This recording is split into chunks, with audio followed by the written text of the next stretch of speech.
Bismillahirrahmanirrahim. Rasulullah Shallallahu Alaihi Wasallam pernah menceritakan sebuah kisah yang sangat istimewa di antara kisah-kisah Bani Israel. Kisah ini terjadi ketika ada seorang musafir melakukan perjalanan. Di tengah jalan dia melihat ada satu gumpalan awan di antara langit yang cerah. Hanya ada satu gumpalan awan, aneh bentuknya. Jadi ibaratnya langitnya lagi biru banget, tiba-tiba ada satu gumpalan awan yang sangat gelap. Seperti mendung, tapi cuma satu gumpalan kecil, nggak terlalu besar. Laki-laki ini memperhatikan gumpalan awan ini berarah ke arah mana.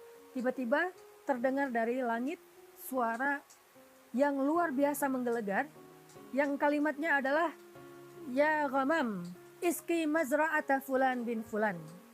Wahai awan, turunkan air hujanmu ke kebun atau ke ladangnya fulan bin fulan. Disebutkan nama pemilik ladang tersebut. Kemudian laki-laki ini merasa heran, suara siapakah itu dan siapa laki-laki yang disebutkan di dalam suara tersebut. Sehingga akhirnya dia karena penasaran mengikuti kemanapun awan itu berarak. Awan itu berarak dan dia mengikuti kemana awan itu terbawa oleh angin sampai kemudian awan itu berada di atas satu kawasan yang penuh dengan persawahan, penuh dengan perkebunan. Maka tiba-tiba awan itu pun menurunkan air hujannya di atas satu petak ladang atau satu petak sawah yang kering di antara sawah-sawah yang kering. Jadi ada satu kawasan, satu tempat, banyak petak-petak sawah yang kering atau ladang yang kering. Tiba-tiba awan ini menurunkan air hujannya hanya di satu petak saja.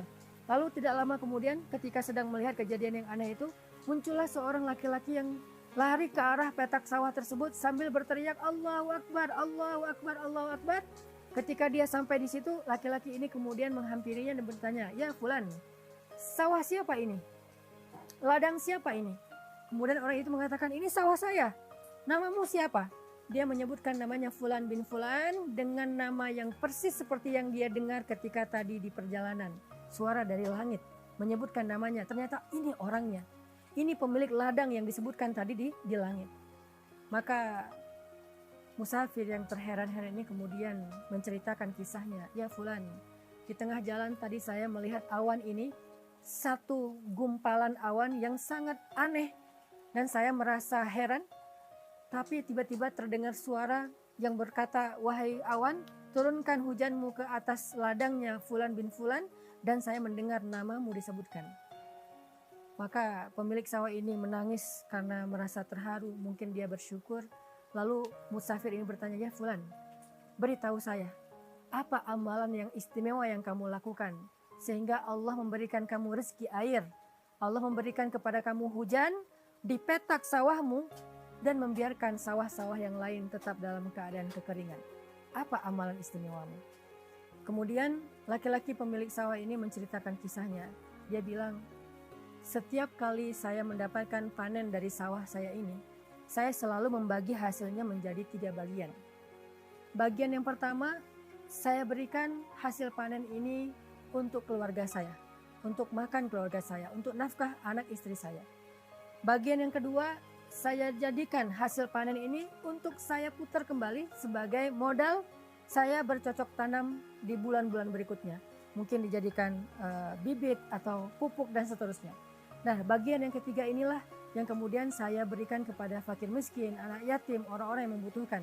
Sehingga tidaklah saya mendapatkan panen dari sawah saya, kecuali hasilnya saya membagi 3. 1 bagian untuk saya dan keluarga, 1 bagian untuk diputar kembali sebagai modal, dan 1 bagian saya berikan kepada saudara-saudara saya yang membutuhkan di antara fakir miskin dan anak yatim. Mungkin inilah amalan yang menjadikan Allah tetap memberikan saya nikmat hujan, air, ketika sawah-sawah yang lain dalam keadaan kering kerontang. Masya Allah, inilah yang disebut dengan la'in syakartum la'azidannakum. Kalau kalian bersyukur, pasti kami tambahkan untuk kalian nikmat. Nggak ada kerugian untuk orang yang bersyukur.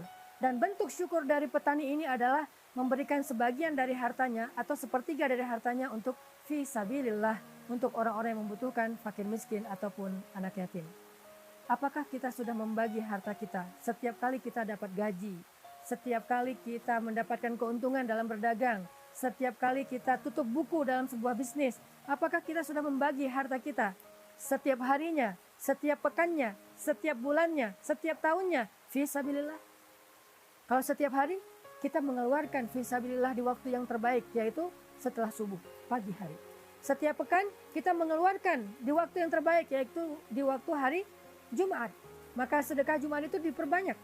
Dan setiap bulan kita berikan fisabilillahnya di ketika pertengahan bulan atau ayyamul bait. Setiap tahun kita memberikan fisabilillahnya di bulan Ramadan atau menjelang bulan Syawal di akhir Ramadan 10 hari terakhir.